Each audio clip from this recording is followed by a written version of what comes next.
ದೇಶದ ರಕ್ಷಣೆಗಾಗಿ ಸ್ಥಾಪಿತಗೊಂಡಿರುವ ಕಾಪು ಸಮೀಪದ ಪಾದೂರು ಕಚ್ಚಾ ತೈಲ ಘಟಕವನ್ನು ಇದೀಗ ರಾಷ್ಟ್ರಾಭಿಮಾನದ ಮುಖವಾಡ ಧರಿಸಿಕೊಂಡು ಖಾಸಗಿ ಮಾಡ ಹೊರಟಿರುವುದು ಖಂಡನೀಯ. ಇದನ್ನ ಜನ ಎಂದೂ ಒಪ್ಪುವುದಿಲ್ಲ. ಇದನ್ನ ಕೈಬಿಡಬೇಕು.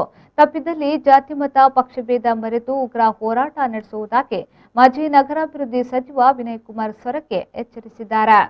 ಕಾಪು ರಾಜೀವ್ ಭವನದಲ್ಲಿ ನಡೆಸಿದ ಸುದ್ದಿಗೋಷ್ಠಿಯಲ್ಲಿ ಮಾತನಾಡಿದ ಅವರು, ಪಾದೂರಿನಲ್ಲಿ ದೇಶ ರಕ್ಷಣೆಗಾಗಿ ಕಚ್ಚಾ ತೈಲ ಘಟಕ ಐಎಸ್ಪಿಆರ್ಎಲ್ ನಿರ್ಮಾಣವಾಗುವ ಸಂದರ್ಭ ಸ್ಥಳೀಯ ರೈತರು ಸರ್ಕಾರ ನೀಡಿದ ಒಂದಿಷ್ಟು ಪರಿಹಾರವನ್ನ ಯಾವುದೇ ತಕರಾರು ಮಾಡದೆ ಪಡೆದುಕೊಂಡಿದ್ರು. ಕಾರಣ ಈ ಮೂಲಕವಾದರೂ ದೇಶ ಸೇವೆಗೆ ಒಂದಿಷ್ಟು ನಮ್ಮ ಕೊಡುಗೆ ಇರಲಿ ಎಂಬ ಭಾವನೆಯಿಂದ.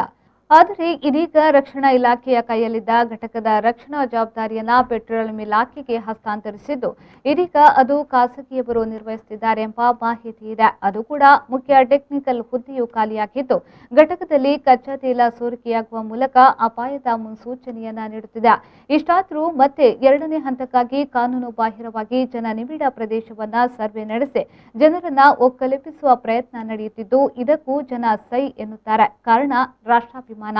ಆದರೆ ಅವರು ಕಾನೂನಿನ ಪ್ರಕಾರ ಜಾಗದ 3 ಪಟ್ಟು ಪರಿಹಾರ ನೀಡುವ ಮೂಲಕ ಜನರಿಗೆ ಪೂರಕ ವ್ಯವಸ್ಥೆಯನ್ನ ಕಲ್ಪಿಸಬೇಕು ಹೊರತುಪಡಿಸಿ ರಾಷ್ಟ್ರಾಭಿಮಾನವನ್ನ ಮುಂದಿರಿಸಿಕೊಂಡು ಈ ಘಟಕವನ್ನ ಖಾಸಗೀಕರಣ ಮಾಡಲು ಹೊರಟರೆ ಸ್ಥಳೀಯ ಜನಜಾಗೃತಿ ವೇದಿಕೆ ಸಹಿತ ಶಿರ್ವದಿಂದ ಸುತ್ತಲ ಸ್ಥಳೀಯ ಗ್ರಾಮದ ಜನರನ್ನ ಸೇರಿಸಿ ಶಿರ್ವದಿಂದ ಪಾದೂರಿಗೆ ಪಾದಯಾತ್ರೆಯಲ್ಲಿ ಬಂದು ಉಗ್ರ ಹೋರಾಟ ನಡೆಸಲಿದ್ದೇವೆ ಎಂಬುದಾಗಿ ಎಚ್ಚರಿಸಿದ್ದಾರೆ.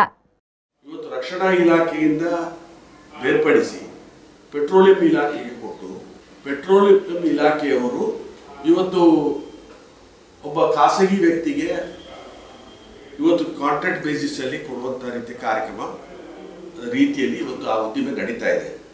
ಖಾಸಗಿ ವ್ಯಕ್ತಿಗಳು ಕೂಡ ಯಾರು ಅದನ್ನ ಕಾಂಟ್ರಾಕ್ಟ್ ಬೇಸಿಸ್ ಅಲ್ಲಿ ಪಡ್ಕೊಂಡಿದ್ದಾರೆ ಅವರ ಹತ್ರ ಸರಿಯಾದ ರೀತಿಯ ಟೆಕ್ನಿಕಲಿ ಯಾರ್ಯಾರು ಇರಬೇಕಾ, ಅಲ್ಲಿ ಟೆಕ್ನಿಕಲ್ ಹುದ್ದೆಯಲ್ಲಿ ಇರಬೇಕಾ, ಅವರು ಆ ಟೆಕ್ನಿಕಲ್ ಹ್ಯಾಂಡ್ ಇಲ್ಲ.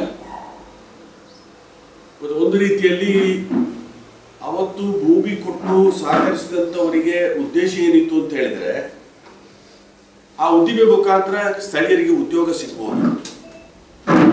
ಆ ಉದ್ದಿಮೆ ಮುಖಾಂತರ ಇವತ್ತು ಒಂದು ರೀತಿಯಲ್ಲಿ ಇವತ್ತು ಈ ಊರಿಗೆ ಒಂದು ರೀತಿಯ ಪ್ರಯೋಜನ ಆಗಬಹುದು ಅನ್ನೋ ದೃಷ್ಟಿಯನ್ನು ಇಟ್ಟುಕೊಂಡು ಕೂಡ ಆ ಉದ್ದಿಮೆಗೆ ಸಹಕಾರವನ್ನು ನೀಡಿದ್ದಾರೆ.